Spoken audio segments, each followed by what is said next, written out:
Իսկ դու արդեն որոշել ես, թե որ երկրներ պիտի այցելես 2025 թվականին։ Եթե դու էլ ես հոգնել օրեր շարունակ հարցումների անպատասխան մնալուց, դիմիր Travel with N տուրիստական գործակալություն, սպասեցնել չեն տա, անմիջապես կստանաս լավագույն առաջարկները, տուրփաթեթներ, ավիատոմսեր, հյուրանոցների լայն ընտրանի, էքսկուրսիաներ, սոցփաթեթի սպասարկում եւ ամենակարևորը 24/7 ձևաչափով բարեհամբույր սպասարկում։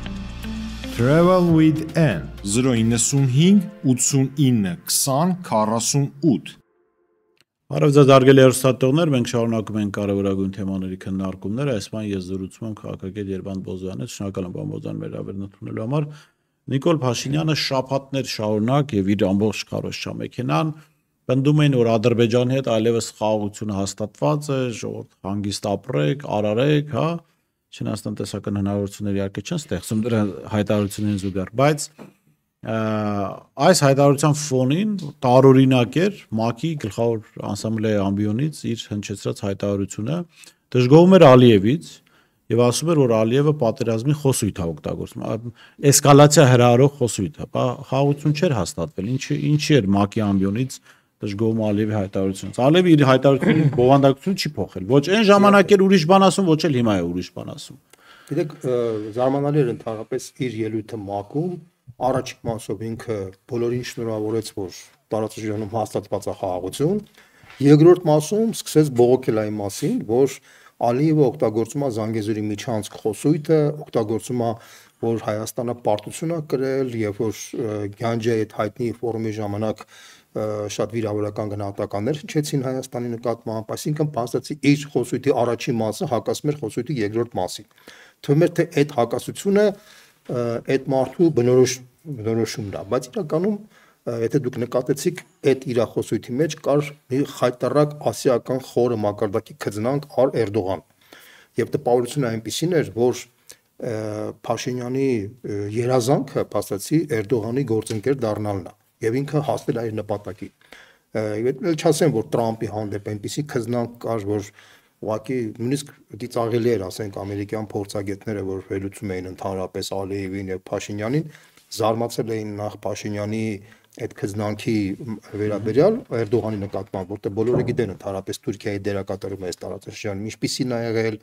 ինչ հայտարարություններով հանդես եկել Էրդողանը, չէր թաքցրել, որ Ղարաբաղի հետ կապված ինքը Թուրքիան մեծ ներդրում է ունեցել եւ այդ ֆոնին Էրդողանի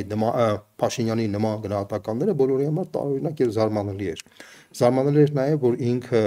Վրաստանին եւ Իրանին եղբայրական բնութագրեց որպես հարաբերություններ, բայց Ռուսաստանի մասին ոչ միայն ոչինչ չխոսեց, այլ խոսեց ընդհանրապես, որ Ռուսաստանի դերակատարումը կա 3 գումարած 3 ֆորմատում ընդհանրապես։ Այսինքն այս մարդու ելույթը իսկ ինչ վերաբերում է ԵՄ-ի հետ հարաբերությունների մասին, դա ընդհանրապես մանկամիտի դատողություն էր, որտեղ աշխարհում բոլորը գիտեն ԵՄ-ի անդրադարձելու ամբողջ ընթացակարգը իրենց ինչ է ներկայացնում եւ որ համեմատում են Փաշինյանի քայլերի հետ, բոլորը ժպիտում են եւ ծիծաղում են ընդհանրապես Փաշինյանի խոսույթի վրա։ Իսկ ինչ վերաբերում է այն բանի մասին, որ ինքը հրճվանքով խոսում էր, որ հայ-ադրբեջանական սահմանի 10-12 կիլոմետր արդեն բան եղած է, դեմարկացված է եւ դելիմիտացված է, դա կներեք արդեն դա վերջներ, կներեք մանկամտության վերջներ, որը ուղղակի բոլորի մոտ ժպիտ առաջացել, իրան հնարավոր չի ընդհանրապես լուրջ բոլոր ասենք, որ դահլիճում գրեթե մարդ չկար։ Չէ, դահլիճի մասին չի խոսքը վերլուծաբանների մասին է, ընդ որում ոչ հայկական հայաստանյան վերլուծաբանների մասին է, ոչ միայն ռուսաստանյան, նաեւ արևմտյան վերլուծաբաններ։ Մարդիկ ուղղակի զարմացած են։ Պարոն Բոզյան, ժպիտը ժպիտ, ծաղրը ծաղր, բայց այս մարդը տեսեք, նույն ԵՄ-ի մասով իր հայտարարությունները, եթե մենք բացում ենք խորքում, սա է նշանակում, որ ԵԱՏՄ-ն եւ Ռուսաստանի հետ համագործակցություն հիմա Ռուսերն ասած զապաս պագրիշկայի դեր են տալու։ Միանշանակ։ Բայց սա ախր վիրավորական է, չէ՞, նաև ռուսական կողմի համար, որովհետև ռուսները ինչ ուղերձ են ստանում, ասում են լավ, հայերը կամ Հայաստանը, որպես հայերի պետություն, Հայաստանը մեզ օգտագործում է, քանի ինչ որ այլ տարբերակ չի գտել։ Այդ դեպքում ինչու պիտի Ռուսաստանը Հայաստանին վերաբերվի որպես դաշնակցի։ Տեսեք, հետաքրքիր դետալ ասեմ, որ շատերը չեն նկատել դա, շատ լավ բան բնութագրեցիք։ Նախ ինքը ԵԱՏՄ-ին եւ Ռուսաստանին օգտագործում էր որպես զապաս պագրիշկա, դրանով ինքը ցույց էր տալիս իր ամբողջ էությունը, այսինքն ինքը ըստ էության վախենում է Ռուսաստանից, վախենում է Պուտինից, որովհետև գիտի թե ինչ է արել այդ երկրի նկատմամբ, ինքը շատ լավ գիտի, որ եթե Հայաստանը չփոխի իր կարգավիճակը եւ չմտնի Էրդողանի գիրկը, ապա ինքը չի կարողանալու իշխանությունը վերարտադրել։ Շատ լավ հասկանում է այդ ամենը։ Տեսեք, դրա վառ օրինակը Մոլդովայում, երբ որ Սանդուին, Պաստացի Սանդուն արտաքին կառավարման արտաքին ուժերի կողմից կառավարման ռեժիմով աշխատում եւ ըստ էության, գիտեք, հատուկ ծառայություններ այնտեղ եւ նույնիսկ Telegram ալիքի հիմնադիր Դուրովը խոստովանեց, որ ընդհանրապես իր խնդրանքով են դիմել ֆրանսիական պատկան մարմինները, որպեսզի ինքը կարողանա աջակցել այդ հարցի շուրջ, բայց առանձին թեմա է։ Տեսեք, իր մոտ Փաշինյանի մոտ կա մեկ վախ ապագայից, վախ են բանից, որ այն ինչ որ ինքը արել է Հայաստանի գլխին, վերջը հատուցում է լինելու։ Ինքը շատ լավ հասկանա, որպեսզի ինքը կարողանա փախնի դրանից, ինքը պետք է այն Հայաստանը, որ կա մինչև հիմա, այդ Հայաստանը պետք է վերանա, ինքը պետք է նոր Հայաստան լինի։ Այդ նոր Հայաստանը պետք է լինի ֆունդամենտալ տարբերվի այն Հայաստանը, որ մինչև հիմա կար։ Ինչով պիտի տարբերվի։ Այդ Հայաստանը պետք է չլինի արդեն Հայաստան։ Ինքը պետք է լինի Թուրքիայի պրոտեկտորատ, որպեսզի ինքը որպես լիդեր, որպես ղեկավար, որպես մարսպան արդեն, հասկանում եք, ոչ թե որպես երկրի ղեկավար, ինքը կարողանա գոյատևի։ Սա ամբողջ խնդիրը։ Էրդողանի հանդեպ այդ քծնանքը դրանով էր պայմանավորված։ Ինչ վերաբերում է Ալիևի հանդեպ բողոքից, ապա տեսեք ինչով է դա պայմանավորված։ Քանի որ Ալիևը ասում է այն ինչ որ կա, այսինքն Զանգեզուրի միջանցքը պայմանավորվել է, պարզապես գեղեցիկ փաթեթավորմամբ է դա արվել Տրամպի կամուրջ ձևակերպմամբ։ Ամերիկացիները դեմ չեն եղել դրան, որտեղ եթե դու մարդուն բերում ես նվեր ես տալիս, աշխարհում եթե դու մեկը մյուսին նվեր է տալիս, մարդը ձերի նվերը միշտ է ստանում, չէ՞։ Հիմա Տրամպը ինքը հավաքում է թե քանի պատերազմներ է կանգնացրել, 5, 6 թե 7, եթե ինքը իրան հայտարարել, որ ինքը Հայաստանի եւ Ադրբեջանի պատերազմներ է կանգնացրել, ինքը Նոբելյան մրցանակի բանկ կստանա։ Իր շահը մենակ դրա մեջ է, որտեղ իր համար այնքան հեռու է Հայաստանն ու Ադրբեջանը։ Եթե դուք ասել եք մի քանի անգամ ինքը անունները չի շմորում, որտեղ իրան ոչ Հայաստանն է հետաքրքիր, ոչ էլ Ադրբեջանը, հասկանում եք։ Պարզապես Նիկոլ Փաշինյանին պետք էր, որ Զանգեզուրի միջանցքը հանձներ Ադրբեջանին Տրամպի կամուրջ փաթեթավորմամբ, իսկ Ալիևը միշտ անկեղծորեն խոստովանում է իրականությունը, ինքը ինչի ասում Զանգեզուրի կամուրջ, Զանգեզուրի միջանցք ներողություն, որովհետև ինքը փորձում է սովորեցնել հայ հասարակությանը, որ հայ հասարակությունը առերեսվի իրականությանն հետ, որպեսզի ինքը միշտ էլ հայտարարում ասում, ինձ հետաքրքիր չի ընդհանրապես Փաշինյանի հետ բան, ինձ հետաքրքիր է, որ հայ ժողովուրդը համակերպվի, որ Ադրբեջանը այլևս գերիշխող դիրք ունենալու եւ մենք էլ ունենալու ենք այն ինչ որ ունենք։ Սա է Ալիևի դիրքորոշումը, Նիկոլ Փաշինյանը բողոքում է դրանից։ Որպես ինչ էր բողոքում։ Ում էր օգնության։ Բողոքում էր Էրդողանից եւ Տրամպից, հիմնականում Էրդողանից, որտեվ Ալիևի վրա կարաճնշի հիմնականում Էրդողանը, ասում էր պարոն Էրդողան, երբ որ այս մարդը ասում է Զանգեզուրի միջանցք կամ ինձ անընդհատ հիշեցնում է, որ ինձ կապիտուլյացիա է ենթարկել, ես իմ ակցիաները իջնում են Հայաստանում եւ չեմ կարողանում վերարտադրվեմ։ Եվ ասում է ինձ ինքը խնդրում է Էրդողանին, ասում է որ Էրդողան, ես քեզ տեսիշ կանեմ սիրում, հարգում, ազդի Ալիևի վրա, Ալիևը տես բաներ չանի, Ալիևը լկտի պահվածքով իմ հանդեպ ինձ փչացնում է հայ հասարակության մեջ, եթե ես չկարողանամ վերարտադրեմ, դուք էլ այդ շանսը կկորցնեք։ Էսա Փաշինյանի ուղերձը եւ այդ բողոքի իմաստը։ Այսինքն դրանով ինքը ցույց է տալիս, որ Էրդողանը ինքը պատրաստ է ցանկացած պայման կատարի, մենակ թե այդ պայմանները, որ կատարում է եւ փաթեթավորում է գեղեցիկ խափեությամբ, ինչպես որ ինքը բոլորին է խափել։ Հասկանում եք, ինքը այդ խափեությամբ, որ քանի որ փաթեթավորում է, իրան չբացահայտի դա ալեև։ Սա է ամբողջ խնդիրը։ Տեսեք նույն ԵՄ-ի մասով էլ, երբ որ դուք ասում եք զապաս պագրիշկա, չէ՞։ Ուրեմն ԵՄ-ի ընդհանցակարգի վերաբերյալ որոշակի պրոցեդուրա կա։ Որոշակի պրոցեդուրա կա, որ արել է, դա գնացել է Ուկրաինան, դա գնացել է Վրաստանը, Մոլդովան, այլ խնդիրավոր պրոցեդուրաների ամբողջ շարքը, որ գնում է, չէ՞։ Կոնկրետ ես եւ մեր քաղաքական ուժը կտրականապես դեմ ենք, որովհետեւ մենք գիտենք, որ դա աշխարհակահաղական հակադրության մեջ է բերում Ռուսաստանին եւ այն ինչ որ տեսանք մենք տեսնում ենք այսօր Ուկրաինայում, դրա վառ ապացույցն է եւ ինչ որ տեսել ենք նաեւ Վրաստանում եւ Վրաստանի իշխանությունները փաստացի զգալով այդ վտանգները փորձում են հետ քաշվել։ Հիմա Փաշինյանը ոչ մի քայլ չի կատարում դրա հետ կապված։ Իրան դա պետք չի, շատ լավ հասկանում է, որ եթե ինքը դրա այդ ճանապարհով գնա, սուր հակադրությունը իրան օբյեկտիվորեն շահավետ չէ, որտեղ կարող է հարված ստանալ Ռուսաստանից։ Այսինքն Իրան ինքը կյանքի նպատակը իր իշխանություն վերարտադրել, ինքը թքած ունի ԵՄ-ի վրա, ԵԱՏՄ-ի վրա, չգիտեմ բոլորի վրա, բայց քանի որ այդ բանալին իր իշխանության վերարտադրության գտնվում է Ալիևի ձեռքը, իսկ Ալիևի վրա հիմնականում կարաճնշի Էրդողանը, ինքը փորձում է Հայաստանը հարմարացնել այդ պայմաններին, որ Էրդողանի դուրը գա, որ Էրդողանը բավարարվի Փաշինյանի քայլերից, որպեսզի դրա արդյունքում ինքը ճնշի Ալիևի վրա, Ալիևը այդ քայլը կատարի։ Դրա վառ ապացույցն էր, որ օրինակ արտգործնախարարը Թուրքիայի Ֆիդանը հայտարարում է, որ ինքը հույս ունի, որ գալիք տարվա առաջի կեսը, այսինքն մինչև ընտրությունները Ալիևը կկնքի խաղաղ պայմանագիրը։ Այսինքն Փաշինյանի խնդրանքը հասնում է տեղ։ Հրապարակային ասում։ Այսինքն եթե հիմա մենք Արարատ սարն ենք հանում բաներից, վաղը մյուս օրը եթե ստացվի Աստված չանի իհարկե նույն տեսական բան եմ ասում, եթե ստացվեր նենց, որ Փաշինյանը կարողանար վերարտադրվեր 26 թվականին, համոզված եղեք, որ դրա արդյունքում Զորավար Անդրանիկ անունը պետքա փոխեինք, Գարեգին Նժդե հրապարակի անունը պետքա փոխեինք, ընդհանրապես բոլոր ձևակերպումները, որ Կարապկիր անունը պետքա փոխեինք բանից, չգիտեմ, Մալացիա Սեբաստիան պետքա փոխեինք, Զեյթունը, բան ընդհանրապես մենք պետքա մեր պատմության գրքերի մեջ գրեինք, որ 15 թվականին եղել է եղբայրական բախումներ երկու եղբայրական ժողովուրդների միջև, որի հրահարել են, ասենք, դրսի շրջանակ։ Օրինակ եմ ես ասում, որ դուք պատկերացնեք, բայց դրա արդյունքը որը պետք է լիներ, դա վերջնա արդյունքը պետք է լիներ այն, որ կամաց Հայաստանը դառնար, այսպես ասած, ոչ թե բան, այսպես ասած, անկախ պետություն, այլ կամաց դառնար գավառ, այդ գավառը, որ արդեն դառնար Թուրքիայի տիրապետության տակ, իսկ թե Թուրքիան ինչպես է բան անել, որոշել թե ինչ պետք է անի այդ ժողովրդին, հիշեք, որ Օսմանյան կայսրության ժամանակ ասորիներին, հայերին, եզդիներին, հույներին, տարբեր արաբներին ուղղակիորեն ցեղասպանություն արել որպեսզի խնդիրը մենք տեսել ենք դա 100 տարի առաջ։ Դուք խոսում եք Նիկոլ Փաշինյանի վերարտադրությունից եւ հիմա կան տեսակետներ, որ Փաշինյանի համար վերարտադրության ամենալավագույն տարբերակը արտահերթ ընտրություններն են։ Ինչու՞։ Մենք գոնե ձեզ հետ միասին լավ գիտենք, որ հիմա անդիմությունը ակտիվորեն նախապատրաստվում է, այսինքն ուժեր են հավաքում, վերադասավորվում են, հա, եւ անդիմության համար միշտ է Հայաստանում այդպես եղել, անդիմության համար միշտ վերջին 1 տարին միջև ընտրությունները կարեւոր է, որտեղ այդ 1 տարվում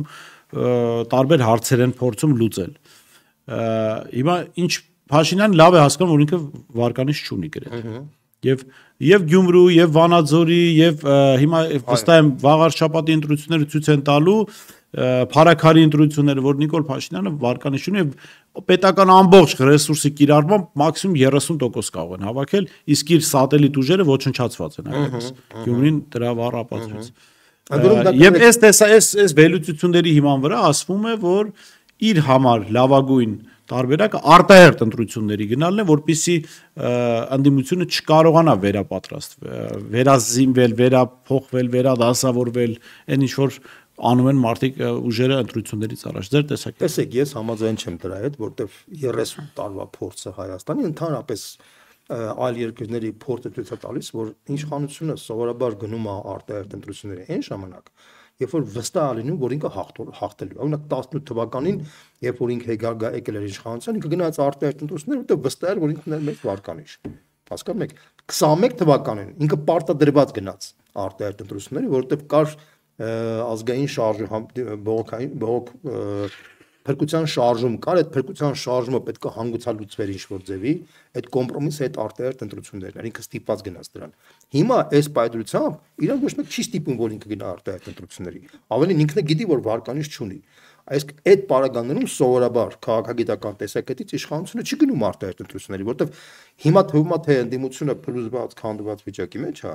բայց ցանկացած ֆորս մաժորային իրավիճակ միանգամից այն վային կապ ստային այնպես միանգամից բանանում։ Գյումրիի դրա վառ օրինակն է։ Գյումրիի ընտրություններից առաջ թվում էր թե ընդդիմադիր դաշտը պետքա չլիներ, պարակված էր, կրանային համակարգը խայտարակ վիճակի մեջ էր, դուք շատ լավ գիտեք, թե իրենց ինչ էր ներկայացնում Գյումրին։ Հենց ընտրությունները եղան, միանգամից սա վային կապ ստային այնպես դուրս եկավ։ Հիմա նույն բանը ստեղ է կատարվելու։ Այսինքն դա ոչ թե սուբյեկտիվ պատճառներով է նաև Փաշինյանի վարկանիշը ընկած, նաև օբյեկտիվ պատճառներով, ժամանակը նաև ցանկացած քաղաքական գործի եւ ցանկացած ուժի նկատմամբ ինքը իր կնիքը դնում է Հայաստանի պատմության մեջ ոչ մեկ 8-10 տարից այն կողմ չի կարողացել վերարտադրվել, ոչ մի պարագայում չի եղել, իսկ առավելևս Նիկոլ Փաշինյանը այսպիսի ցուցանիշներով դա անտրամաբանական եւ աներևակայ ամիսներ հետո իր համար ավելի վատ վիճակ է լինում, ինքը չի մտածում, ինքը մտածում է որ տեսեք գալիք տարվա հիմա ՄԱԿ-ի ներողություն, հիմա պիտի ամենաշատը օգտագործվեր օգոստոսի 8-ի այդ հռչակագիրը, հայտարարաբար ավելի շուտ ամերիկյան վկայությամբ ստորագրված թուղթը, բայց հիմա ինքը ՄԱԿ-ի ամբիոնից դժգոհում է դրանից, այսինքն սպառվում է այն ժամանակը, որի ընթացքում կարող էր օգտագործել այդ փաստաթուղթը որպես հաղթական փաստաթուղթ։ Ճիշտ եք ասում, բայց միշտ սովորաբար իշխանությունը մտածում է, որ ինքը ինչ-որ մի ժամանակ հետո ինքը որտեղ գիտի հետեւյալը, եթե ինքը հիմա գնա պարտվի, սովորաբար ինքը իր համար դա կոնվիա դրած է շատ լուրջ բան։ Ինքը իրան չի ների, դրա համար ինքը ասում է ես այդ ժամանակը պետք է օգտագործեմ։ Ցանկացած մարդ մտածում է, որ այդ ժամանակը ինքը կօգտագործի իր օգտին։ Դա շատ հոգեբանորեն շատ հասկանալի վիճակ է։ Եվ հաշվի առնելով այն հանգամանքը, իրավ սա վարկանիշները 21 թվականի կամ կիսվել են։ Ասեմ դες բոլոր ցանկացած գյուղ որ մտնես, ցանկացած գյուղ 21 թվականի համեմատ, չեմ ասում, 18 թվականի կիսվել։ Եթե միտեղ հավաքել էր 60%, հիմա 30%, միտեղ հավաքել էր 40%, հիմա 20%, բարի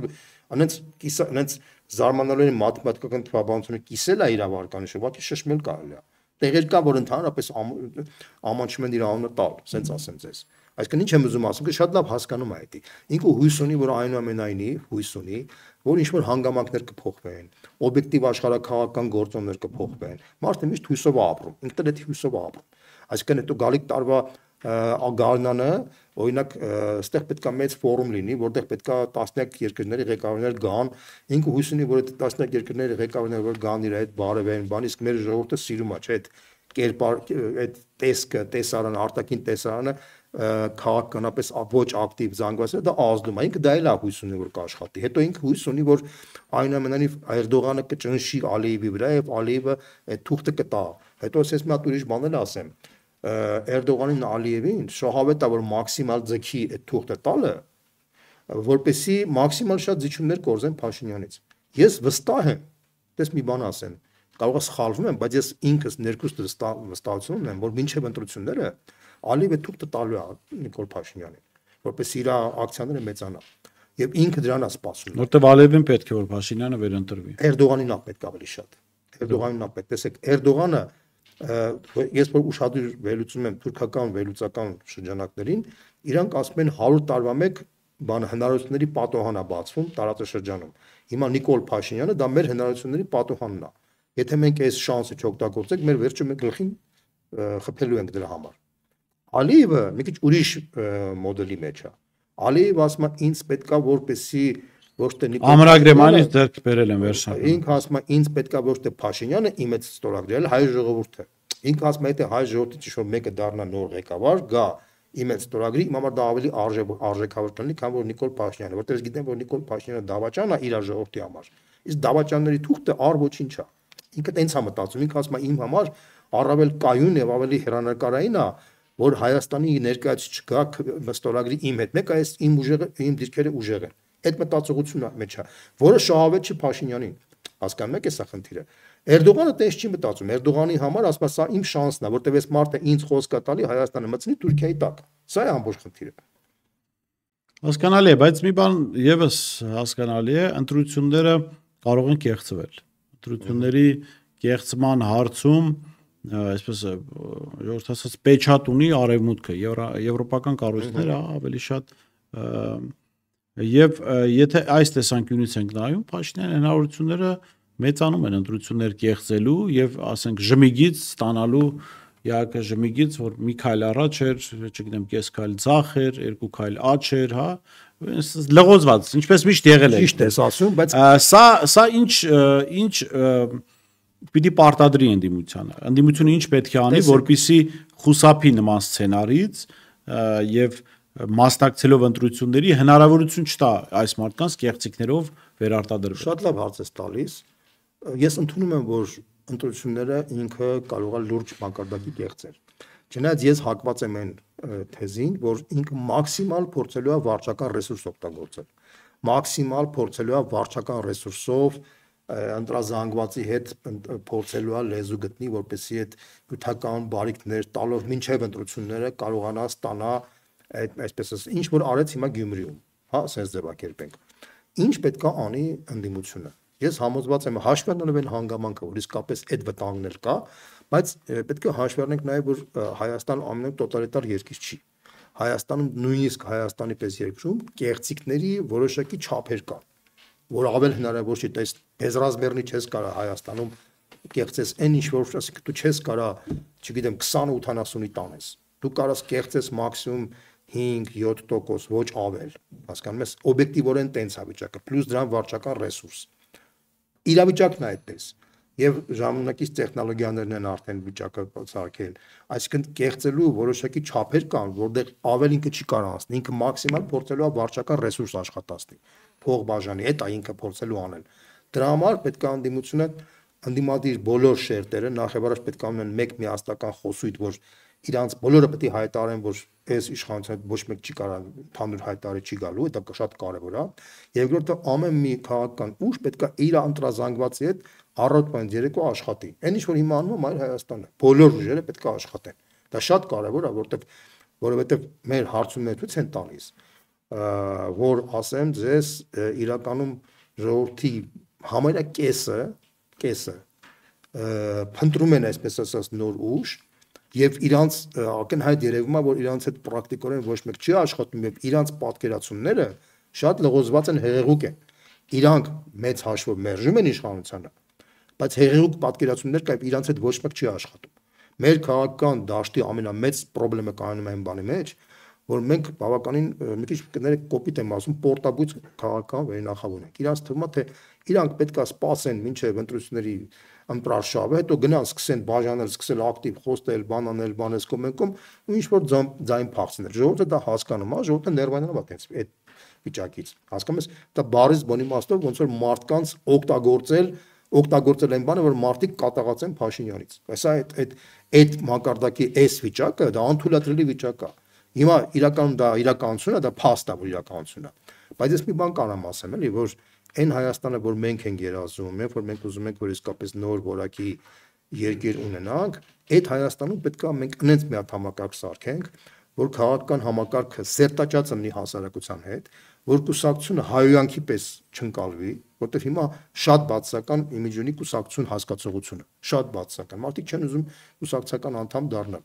որտեղ մարդիկ 30 տարի տեսել են, որ կուսակցությունները կոնյունկտուրայի պես իրանց տեսակետները անդադ փոխել են, չգիտեմ, այս կոմունալը հետո այն կոմունալից հետո սենց հայ հետո նենց հնարել ավելին կարամ ասեմ ընտրությունները որ նորմալ չեն անցել կուսակցությունների դերը դառել է շատ ավելի նվազագույն մեծ դեր է կատարել վարչական ռեսուրսը փողի գործոնը օլիգարխների գործոնը սա է հարցը Շնորհակալ եմ պարոն Բոզյան հետաքրքիր զրույցի համար ես շնորհում եմ զրուցում էի քաղաքագետ Երևան Բոզյանից տեսություն կհանդիպենք